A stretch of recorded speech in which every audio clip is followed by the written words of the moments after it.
Hello, good morning, and welcome to this Dawn Busters Challenge. I have two 40% alcohol silver rums, and they're both in the United States. And I think one is actually made in the United States.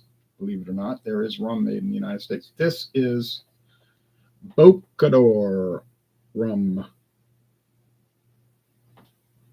Original Superior white label from the West Indies, bottled in Philadelphia by Worldwide Distillers Company, Philadelphia, Pennsylvania. It says Ron Superior, Superior rum, really, and it was only $8 for this liter, or was it $8.99? I think it was $8 even, if I'm not mistaken. And I bought this at a place called Don's Country Store in Reserve, Louisiana. Well, I've never seen it again. They had it, and they had the 151 proof, and then they stopped selling it. So I don't know what the story is. We do get some other products from this company. Usually, well, we get a lot of products from this company. Mostly cordials, like Bartenders Trading Company, cordials, cream liqueurs, and we get the Pennsylvania Dutch. It's the same outfit. We get the holiday, starting around Thanksgiving, Christmas, New Year's. Yeah. So, but their regular liquors, no, we don't really get that, because or at least they sell. I don't know how much they actually make. I think mostly they just blend some of it and bottle it. I don't think they distill really anything there, but it doesn't matter. They it's under their umbrella. We get their vodka or their rum. Well, I got this obviously, but regularly, no. We don't get their American blended whiskey. We don't get their bourbon. We don't get their gin. We don't get brandy. Nothing. We did. Now, if you live up around Philadelphia, I'm sure they have it all. But to make it all the way down to Louisiana doesn't really do that. Okay, but that's just the situation. It's not a big deal. Here's Gran Legacy. I bought this in my town here in the river parishes of Louisiana, and it was introduced in 2006, so 19 years ago at the time of this recording. Gran Legacy Silver Caribbean Style Rum with natural flavors. Yeah, $10.99 for this huge bottle. You had to use the pharmacy chain card, those loyalty cards, rewards, which if it'll take me 100 years to get enough reward points to get $1 off, I think, because I never go there, No, I just used the card because I wanted to get the discount on these products, you see, so that worked out fine. But I noticed about 3 years ago they started disappearing out this, because I was going back once a month buying the different Gran Legacy products just for the heck of it. The Scotch disappeared. I said, well, I didn't get that one. And then one by one, the Canadian whiskey disappeared, the rums, the gins, and then pretty soon the only thing they had left was the vodka. And the last time I checked, earlier this year, it was gone. And then I said, well, that's strange, and then I found out the reason. They abandoned the trademark. They decided, I guess, that the sales weren't what they had hoped, and they walked away from it. And I did see Gran Legacy Canadian blended whiskey in a independent liquor store around here. So they had released it to whoever wanted to sell it. And the trademark was just floating out there, abandoned. They call that abandoned. And guess what? Casey's General Stores, a convenience store chain in the middle United States, not to Louisiana yet, if ever, but they claim they're coming here. They picked up the trademark last year, 2024. So now I hear the waste management coming, the garbage man, if you want to call it that. They're very good company, I might add. They're very efficient, comprehensive in what they do. Much better than the old trash company, which was fired by the parish. Well, their contract was not renewed because they were terrible. But anyway, not the point of the video. But so now if you want to find Gran Legacy, I guess you have to go to Casey's general stores in states that allow liquor sales out of convenience stores. Louisiana is a state that does allow that. Yes, it's very common to go to a liquor store and find we do have a liquor store here. I don't think they're going to make it because the point I made before, why would you go to a liquor store to buy liquor when you could just get it at Walmart or Winn-Dixie or other convenience stores? Unless they have some extraordinary deals, which I don't know if they will. People just going to go to, like I said, wherever to buy it. So in Louisiana, you could go to the Shell gas station, Exxon Mobil, whatever, doesn't matter, and they'll have liquor. And the Fireball we get here is the liquor Fireball. Now, if you go to Georgia, they sell Fireball at the gas station, convenience store, but it's not the real Fireball. It's Fireball, but if you look carefully, it's a malt beverage or flavors made to mimic the liquor Fireball. In other words, it's a beer-based product that's designed to mimic Fireball. And then somebody made a lawsuit. I don't think that went anywhere, claiming, which to me is totally ridiculous. He got tricked. I bought Fireball and I thought it was real, and I found out it was a malt beverage. So he's going to sue for damages. It's like, come on, man. You couldn't have looked at the label, and you live in Georgia. That's the funny thing. You're in Georgia where they don't allow liquor at the liquor store. So you went in there and you thought it was real Fireball. Yeah, I bet you did. And you see that in Texas. If you go to Texas convenience stores, they have all these. You say, "Oh, look at all this liquor," but it's not real. It's either wine based or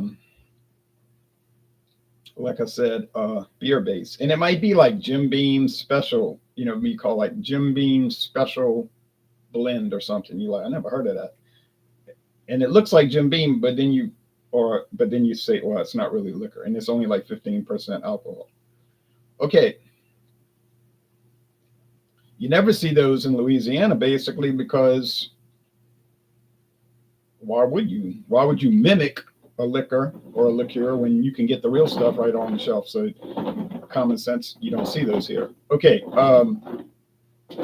But some people are collectors, they I want all of it because they just collect it, the bottles. Maybe they'll drink the product, but they keep the bottles just for a collection.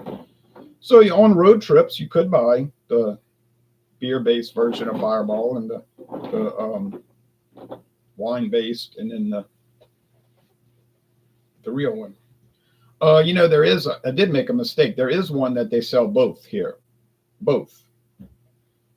Chi-Chi's. Some of y'all old enough remember Chi-Chi's restaurants.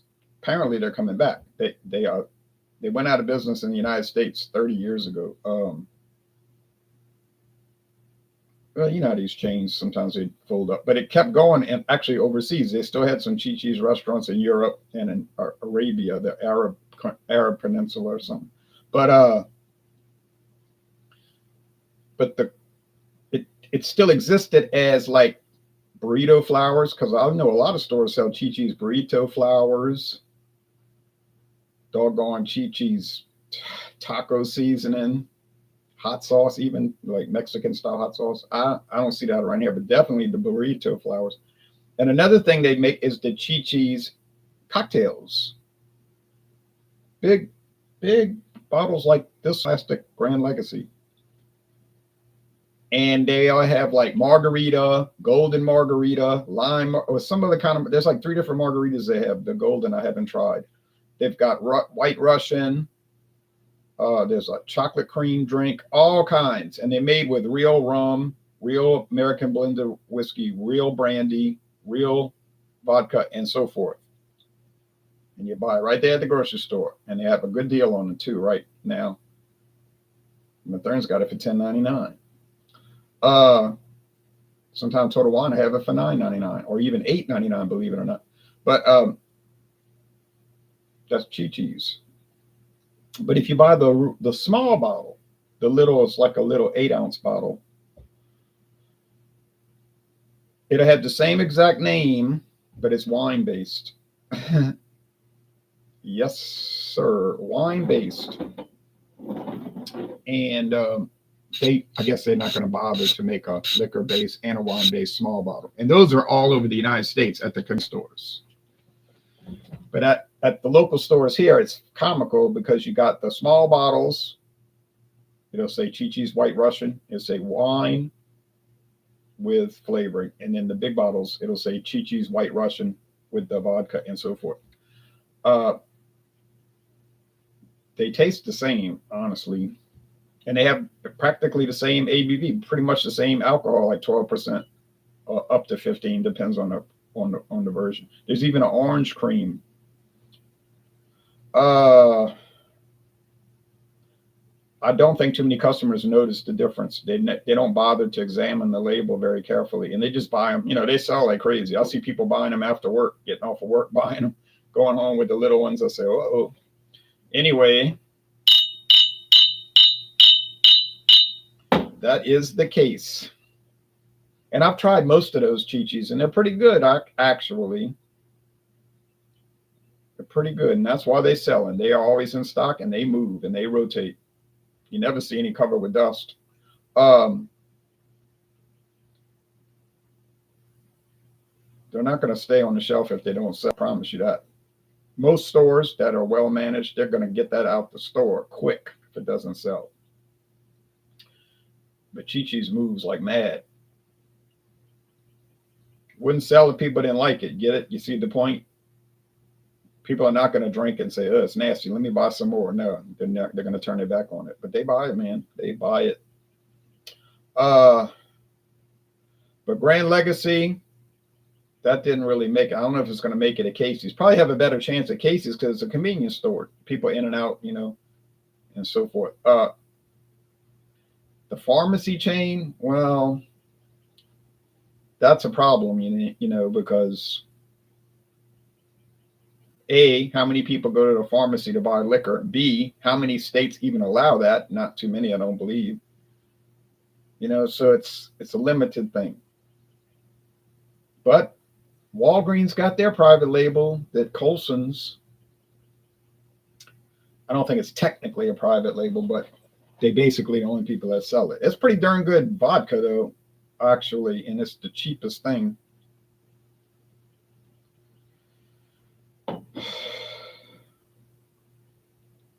Okay, aroma on these is not the same. The appearance is they're clear. Rums, they be clear. The clear rums, they just be clear. Unless you get the Cruzan, because Cruzan is aged clear rum. It's actually aged in oak barrels, which turns it sort of yellow looking. But otherwise, they usually unaged or minimally aged, and they just stay clear. The aroma here in my left hand is just neutral. It's like no smell. Okay. Over here is a lot of aroma. It's coming out the glass. I can smell it. The glass has got dusty this fast. I can smell it wafting out the glass. It's like fermented sugarcane, which makes sense. But then they distill it into rum. When it's fermented sugarcane, well, it's just like a sugarcane wine, which I guess people sell that somewhere in the world. But this one has a lot of that. And I'm thinking it must be the Bocador because I don't remember the Gran Legacy having all of that. But I think the Gran Legacy got that little vanilla flavor. So if I pick up vanilla, I'm going to know. It took me like 10 failures to get it right because I've been doing a lot of these challenges with Gran Legacy and I've been getting it wrong as much as getting it right. And it's been irritating me. But it speaks well for Gran Legacy because it's really competitive against bigger brands, which I never would have dreamed. I thought Captain Morgan, it doesn't have a chance.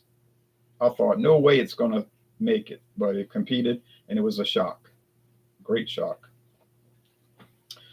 Hey, but that's good. So let's go with the taste. But if I pick up that vanilla, I'm going to think it's Gran Legacy. I'm finally getting my mind wrapped around it.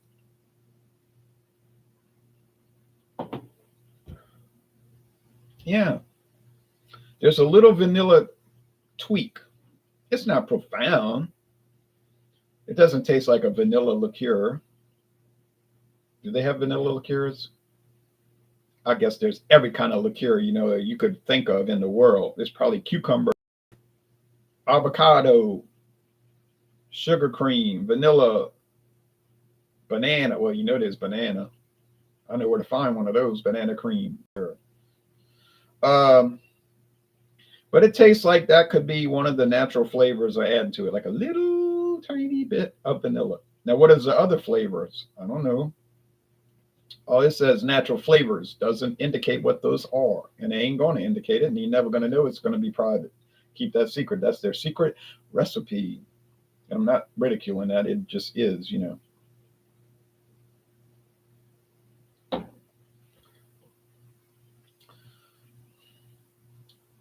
Now, the flavor here, right hand, is more sugarcane stalk, not vanilla. Not picking up any vanilla, I don't believe. Sugarcane stalks, which is grassy, very grassy, which when you think about it, makes sense because sugarcane is a type of grass, a very tall grass, very sturdy. They make fishing poles out of sugarcane stalks, called cane poles, which are very good for freshwater fishing, like in a pond. I see people using those things, catch a lot of fish. But I think they even have fishing tournaments where you have to use that particular type of pole. Like it has to be that, and you know they'll give it an award and so forth. Louisiana being full of water, you know, water everywhere, water everywhere, and some of it to drink. There's a lot of fishing tournaments around here, or fishing rodeos as they call them, but nobody rides the fish. When I was a child, that confused me so much. A fishing rodeo, I was thinking, what does that mean? You know, as a child, you're thinking, are they riding a marlin or something, or a swordfish? But no, it's just a contest, which involves lots of drinking, dancing, because they have parties, you know, they have night events, and some of the big ones, you know, and of course awards and medals. And my grandfather used to be he was called the fleet surgeon for the Tarpon Rodeo, the Grand Isle International Tarpon Rodeo, which they have every July. And in fact, he used to go every year. Well, he didn't have to pay, you know, he was the fleet surgeon, I guess an honorary title. He used to love doing that kind of stuff. And he was always listed in the program, fleet surgeon. And I used to love seeing that. And it really is international. They got people from all over the world competing in that thing. That's one of the biggies. I think there's a big one in Texas. There's more than one big one in Texas. But the Grand Isle International Tarpon Rodeo, I mean, if you go there, it's so crowded with people. It's amazing. And they got people from Africa, New Zealand, Canada, of course, all the states with beautiful boats. You can't believe all the boats. And it lasts all weekend. There's big parties every night, big events, you know, dance bands, live bands. Some are well known. Don't even think about getting a room on the island because it ain't going to happen. And if you did get one, you'd hate to see the price. It's a resort, so it's expensive all year round. But when you go there for that, the rooms are booked, you know, years in advance. So it's no room. My uncle has a house there. He lives there, so he doesn't have to rent. Neither does my aunt. They both live there. So, but that's a big event. I love going to the tents, to a big rodeo event, just to look at all the fish. Got them iced down, all the different contested, anything. There's any type of fish, from the most minuscule, disreputable one that you can still win an award because you caught the biggest one, right? Or up to the huge, deep sea, amazing, huge things, you know. And I'm sure there's a lot of rum being consumed. I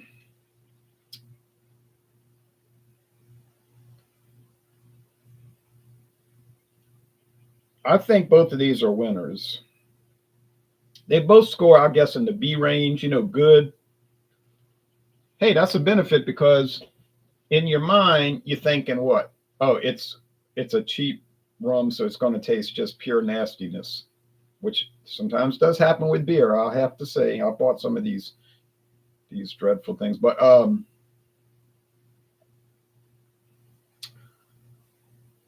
these are really nice for what you're paying. They do score in the B range, and I'm not saying, well, it's a B because of the price. It's just a B because it's good. Regardless of price, it's just a good rum, both. But when you bring in the price consideration, it's even better in that sense of the value because you're getting a great value. Walmart sells that caliber,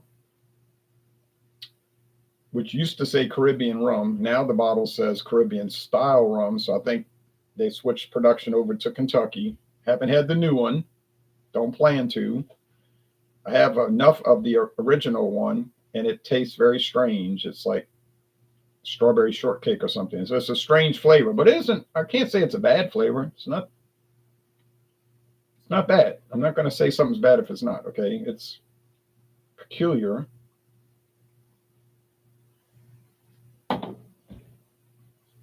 I'm going to give an advantage to Bocador though. That's because I find it has a little more true rum flavor. You know, sugarcane stalk.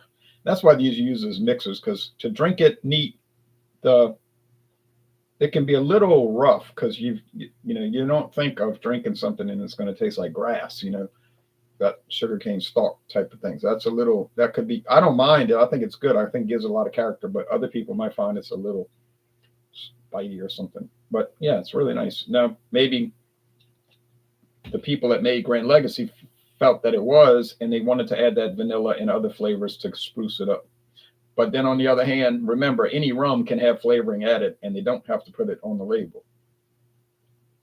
I don't care what brand it is or how premium it is or expensive. If you read the regulations, it just says rum is allowed to have natural flavoring added. I believe coloring too, like if it's a dark rum. And bottle, it says label disclosure not required. So it's subject to be spruced up and you don't know it. It has to be natural flavors though. That's clearly stated. So it can't be artificial flavoring. And I don't care what you say. Well, I got an uncle. He works in the industry. He says artificial and natural is the same. Well, your uncle is wrong. You know, because it's not the same. There's two different categories. We're not going into that rant again. But I've read other scientific articles saying that actually artificial flavors are more likely to be safer because of their controlled environment. You know, that's a theoretical thing. There's no practical meaning to it, but they said theoretically a natural flavoring could have more danger to it because it's from nature and it could potentially have whatever imperfection that could hurt your health. That's a theoretical consideration. In reality, it's not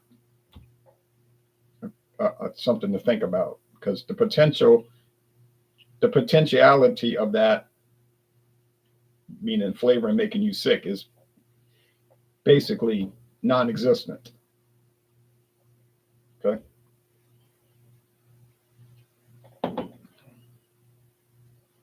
So I'm saying this is Bocador, and I got it. Yeah, I remember in the past Bocador having some little unique flavors, like more fermented rum. More fermented molasses flavor than the others, and more grassiness. I like that. You might taste it and say, "Oh, it's rough or something." Too much nature in that, you know. But I like it now. But once again, you say, "Yeah, oh hell, you're doing rums that nobody heard about. Why you do these challenges? You know, what's the point?" Would tend to see that. I tend to agree with that. You know, like what's the point? But the point is, they do exist. They do literally exist. I bought both of these in stores. I'm not claiming that they're popular. I'm not claiming they're widespread. No, that's true. You could also make the argument like, well, you're not helping your channel because most viewers, they are not going to stop and watch a video for Bocador rum. I agree. Captain Morgan, you'll get 1,000 views, you know. Bacardi, you get 3,000 views and so forth. But I'm not chasing views. See, that's the counterpoint.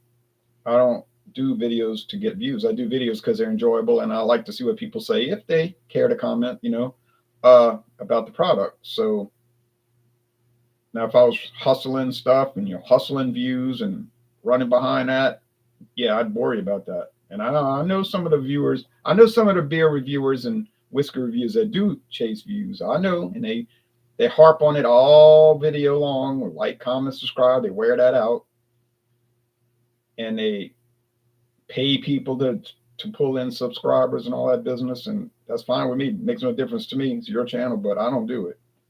I never wanted to do that. I never cared about that. I wanted it to see.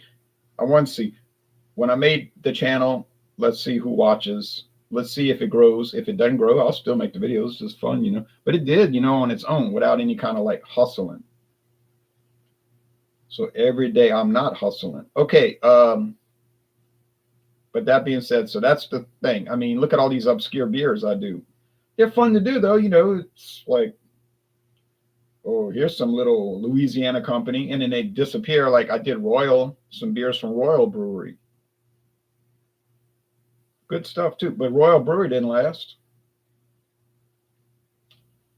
But that wasn't because they didn't know what they were doing. I thought they had a nice place out there in New Orleans. They hit the market at the wrong time, man. It was just like a whole catastrophe. Soon as they got their operations going, here's the scamdemic with the virus and everybody's being national socialized, So then that killed any kind of chance for any business, really. But they had their stuff on the market, so they could put their bottles out. They did have bottled beer out there in the stores, which was, they're just getting started with that. Right when that started to kind of dissipate, then what comes next? Hurricane Ida, decimating Louisiana. Worst hurricane to hit Louisiana really since Katrina and, well, actually Betsy. Betsy caused more widespread damage across the whole state. New Orleans, yes, Katrina caused a lot of widespread damage in New Orleans because the flood walls broke. And then the city filled with water because the city is below sea level. I mean, when you got a canal here and the roof of the house is here, lower than the canal, or maybe the peak of the roof is just above the canal. I remember a week before Katrina, I was driving and I said, I think when my father was in the car, I said, can you imagine if that flood wall ever broke or that levee failed? He was like, yeah, that would be bad because it's like a bowl. You put a bowl, it's going to fill with water, right? So, and that's what happened. The winds weren't really that bad. And if you remember, after Katrina passed, the sun came out. It was a clear day, hot as hell, but it was clear. And the mayor of New Orleans came on the radio and said, we dodged the bullet. This was the initial thinking. We dodged the bullet. But they hadn't realized that more than one flood wall had collapsed. But it only would have taken one, like me and my uncle talked about. It would have taken one flood wall, not multiple. But it was multiple, but it would only been one. And I looked at the television because I had a little remote, a handheld television because the electricity here was off. Although the west side of New Orleans, the west bank of the city, did not even lose electricity during the storm. Never lost electricity or water or anything. So there are people sitting in their homes with their air conditioning, watching this catastrophe unfold. So I see the water pouring out the levee like a waterfall. I said, that's it. They've had it. They're trying to drop sandbags. They're pushing the sandbags out the way. The water is so powerful. Well, you knew then. People kept calling the city saying, why is the water rising? You'd think the hurricane's over. The little bit of flood water they had, which was a foot maybe, was going up. This was strange. 1 o'clock, 2 o'clock, 3 o'clock in the afternoon. They said, why is the water coming up? This we cannot understand. And at first the city did not understand. And then they realized, oh, the flood wall. And then 80% of the city was filled with water. They had water above the roof on some houses. And then over 1,000 people drowned and were killed. So that was a nightmare. My uncle's house did not flood because he lived close to the river. All the areas next to the river did not flood. because it was higher ground. Areas along Gentilly Ridge did not flood. Higher ground. There's a ridge that runs through the city from almost the river all the way almost to Mississippi. It's a ridge. It's a high, different kind of like soil. It's like almost like a rock, bedrock, and it did not flood. Now, my uncle's house did get damaged because they had a little tornado to pull the roof off or damaged it where water was coming. They did, these hurricanes do have little tornadoes. It messed my roof up in the other room. I had to get it repaired. It was leaking. Oh, that was a bad day. All right. Anyway, but Ida hit, and that was it for Royal Brewing because Ida just tore that building up. Now, Ida was terrible wind damage, no flooding really. Well, here in this town, yes, terrible flooding, but because it pushed the lake into the town. They had no levee, the whole Lake Pontchartrain going into the town. But luckily, I'm close enough to the river. My street does not flood. If my street ever floods, this town's finished. But the winds from Ida hit that building and they ransacked it. And I don't even know if they had insurance. I mean, they were running on a very thin budget, and that was it. They never came back. How could they? So, but that's an example. I did videos for them, and they were good beers. Ain't nobody ever heard of them. Nobody will ever hear of them again. So, but I was trying to support local, But that was a really sad story. Oh, well. Yeah, it was good beer. Good. They made some really strong ones, too, like the Grand Cru version or whatever that was. That was nice. That was really nice. But that was an example of starting your brewery at the wrong time, definitely. All right. But from what I've read, there are new breweries coming online. There are new breweries opening this year.